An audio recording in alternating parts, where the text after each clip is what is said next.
Agora para Fernanda Manzano, ela que é economista e professora do IBMEC, já está aqui ao vivo. Oi, Fernanda, seja bem-vinda. Bom dia para você. Olá, Daniel. Bom dia. Bom dia. Fernanda, queria começar falando com você sobre aqueles dados do G20, né, que o Brasil mantém aí a 14ª posição nesse ranking que mede as maiores inflações entre esses países. A Turquia está em primeiro lugar, com 83,5% no acumulado de 12 meses, seguido pela Argentina, com 83%, e a Rússia, com 13,7%. Essa posição do Brasil mostra que o país conseguiu reduzir a inflação? Perfeito, Daniel. Bom, a gente comparando, né? Você coloca esses três países, a gente tem também ali seguindo países europeus, né? Tem situações, enfim, como os europeus ali da questão do gás, né? O Brasil, eu acredito que ele consegue reduzir, por quê? A gente passa agora por 3 meses de deflação. E isso, né, a gente acaba observando aí uma menor inércia, né, dessa inflação. Então, olhando para frente, tá, possivelmente a gente continua nesse processo de desinflação. O que é? A nossa taxa de inflação vai continuar diminuindo, pelo menos ao longo aí do próximo trimestre, né, assim que a gente pode colocar. Então, eu acredito que esse atual cenário, tá, ele corrobora aí, então, com uma menor inércia. E sim, a gente pode dizer que no curto prazo, tá, o Brasil tem conseguido controlar a inflação.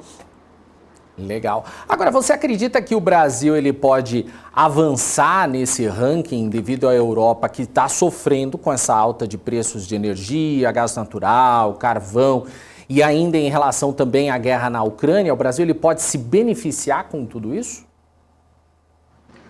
Bom, eu acredito que o Brasil pode avançar, tá, no seu processo de desinflação e ter uma taxa menor de inflação em comparação a esses países, tá? Por um fato que a gente ainda não consegue enxergar uma resolução para o conflito que está acontecendo agora, esse conflito geopolítico, né? Então, como a gente aqui vai continuar no nosso processo de desinflação, eu acredito que a gente ainda deve continuar aí nessas posições melhores, né, quando a gente está falando de inflação em comparação a esses países.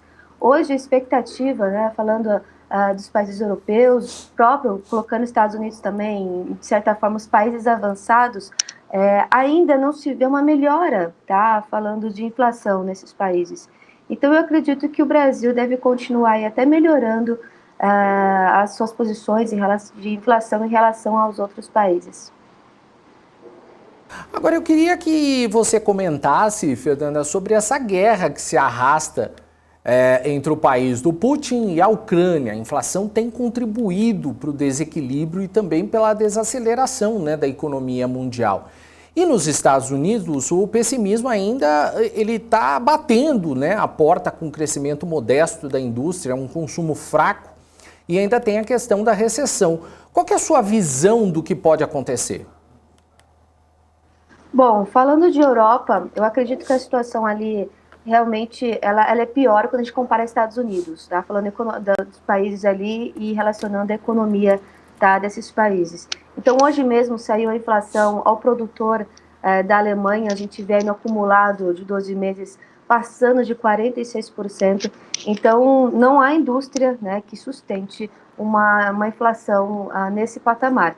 Então, eu acredito que, falando em recessão, países europeus podem sim aí já estar entrando nessa situação agora, nesse último trimestre, né? Já pegando Estados Unidos, a gente ainda tem um cenário, falando de mercado de trabalho, ainda um cenário positivo, né? Hoje a taxa de desemprego nos Estados Unidos a 3,5%, é o mesmo patamar pré-pandemia, ou seja, antes de fevereiro de 2020, né? E isso acaba sustentando ainda aquela demanda, né, por serviços, e é isso que a gente tem observado nos Estados Unidos. Tá? Então, eu acredito que, falando em desaceleração econômica, hoje países europeus estão numa situação pior em comparação aos Estados Unidos. Entretanto, o que a gente tem que levar em conta é o seguinte, que taxas de juros dessas economias avançadas continuarão subindo, tá? E isso sim vai impactar, já está impactando esses países. Mas eu penso que os países europeus, quando a gente combina a situação geopolítica, tá, eles estão numa situação pior, né, quando a gente compara aí a Estados Unidos. Agora, uma coisa é certa, né, Fernanda, a gente vai ter recessão nos Estados Unidos, pelo menos é o que aponta aí os analistas, até os bancos já dizem isso. Agora, como é que a recessão nos Estados Unidos pode afetar o mundo?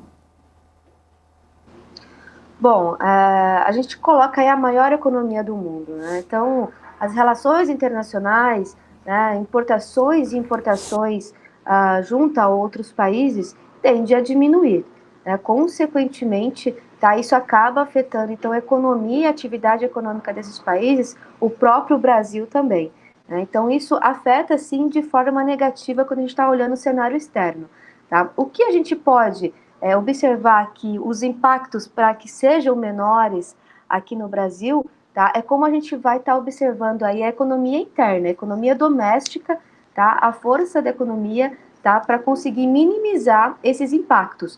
Porque, de certa forma, todas as empresas aqui no Brasil, tá, que têm a sua produção voltada ao mercado externo, voltada às exportações, tá, possivelmente deve sofrer com isso, né? Possivelmente a receita dessas empresas, né, tende a diminuir com um mundo desacelerando, né? Principalmente em grandes economias como Estados Unidos e China também, tá? Então, o que a gente pode colocar aqui, se Brasil pode entrar numa recessão ou não, tá? Vai ser justamente a força da economia interna que pode aí minimizar esses impactos negativos de uma desaceleração econômica dos grandes países.